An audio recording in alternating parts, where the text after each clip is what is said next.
pas venu au studio pour m'éterniser. Je kick sur un gros beat en direct de Paname, un peu comme ça, dame, je vais les martyriser. On va dire que c'est une passion. J'écris souvent et ouais, je rappe un petit peu sur le côté. Dans la Tarantino, je vais les tartiner. Mon char au céréales, y a pas de ciné. Je raconte ma vie, les petits trucs qui sont autour de moi, les trucs que je remarque en général, quoi. Le rap français a vécu une évolution incroyable et fait partie de nos vies à tous maintenant, parce que du rap, il y en a pour tous les goûts. Ah ouais, moi, Mastar, c'est un de mes rappeurs préférés. Avec Booba, Rof, La Mafia Quinfri. Moi, j'écoute du rap. J'ai beaucoup écouté NTM, Cool Chain aussi en solo, IAM, Kerry James, beaucoup plus l'ancienne génération que la nouvelle, je peux pas mentir. Moi, je suis pas trop rap. Moi, je suis... ouais. Donc, ça veut dire que je tournais la série et je découvrais un monde un peu. Je suis plutôt rail, tu vois. Je suis sentimental, tu vois ce que je veux dire.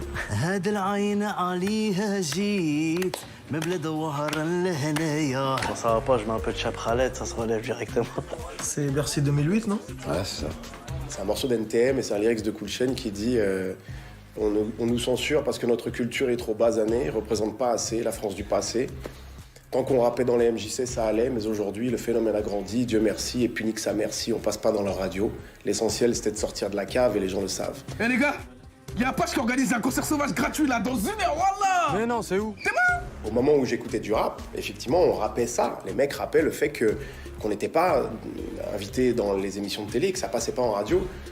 Maintenant, Maître Gims remplit le Stade de France, Soprano remplit 2 stades Vélodrome d'un coup. Le rap est devenu la première musique de France et moi, j'ai complètement assisté à cette mutation-là. Donc, je me sens un peu militant et Validé, c'est la continuité logique de l'évolution du rap en France. C'est pour ça que Validé ne peut pas être une série comme les autres. Je crois qu'il n'y a jamais personne qui a fait un truc pareil, hein. C'est ouf. C'est la première fois. La seule complexité était de se dire comment on fait pour le personnage de Apache et pour le personnage de Mastar, puisque tous les deux sont des rappeurs. Comment on fait pour que ça ressemble pas forcément à ce qu'ils font eux comme style de rap. Et ça a été mes premières discussions avec Moussa qui joue Mastar et avec Clément qui joue Apache. C'est les gars, il faut pas que ça ressemble à ce que vous faites vous. Le rap de Mastar, si tu veux, c'est un rap qui a su s'adapter au fil des années. Parce qu'on sent que voilà, il est pas jeune comme un Clément ou comme un Carnage. Et on sent que c'est le genre d'artiste qui, justement, comme on dit dans le milieu, a vécu l'âge d'or, mais qui a su s'adapter. Et qui est assez polyvalent, qui sait faire tout type de son. Il a l'oreille musicale pour pouvoir faire les sons qui puissent plaire justement au public. Et Apache, c'est ça. Appelle-moi Apache, sors de mon Tipeee. J'ai le regard tout triste. Alors, est-ce qu'il y a une différence entre Attic et Apache dans le rap? Oui, forcément, parce que Prison pour mineurs, je l'aurais pas écrit. Vu que c'est, pour le coup, l'histoire d'Apache et pas l'histoire d'Attic. Je suis dans le bank, je vends la drogue, je me vois de la tête du réseau. Après, clairement, Dans la fusée, ça aurait pu être un titre que j'aurais gardé pour mon projet. Je suis dans la fusée, sur ce je claque tout le bénéf, je crois que je vais abuser. Ce que racontent les textes d'Apache, c'est principalement... c'est sa vie, en fait, de manière générale. Et c'est à la fois sa vie de manière plus sensible et touchante, comme sur Prison pour mineurs, tout comme ça peut être plus un truc d'attitude, de... Putain, je suis là, quoi. Je suis charismatique et je vais le montrer, en fait. C'est ça, c'est vraiment l'exercice d'ego trip.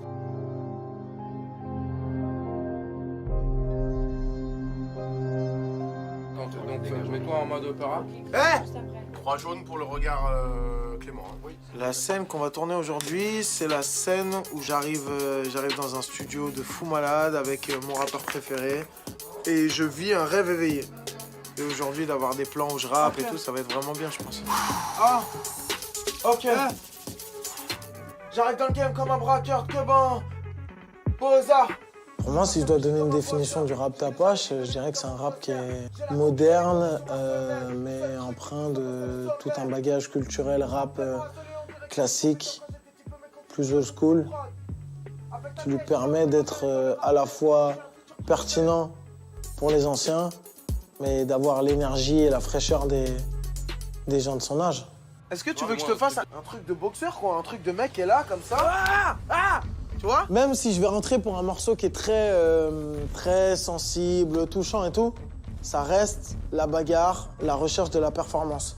Boxer avant une prise, comme on peut le voir sur le making-of, en fait, pour moi, c'est juste un moyen de relâcher la pression et c'est un sentiment de lâcher prise, en fait, quand on... Et c'est de la respiration aussi. Et puis avant de monter sur scène, c'est aussi mon rituel. Donc que ce soit avant le action ou avant le début d'un concert, c'est pareil. Validé, une création originale à découvrir en avant-première en ce moment sur MyCanal.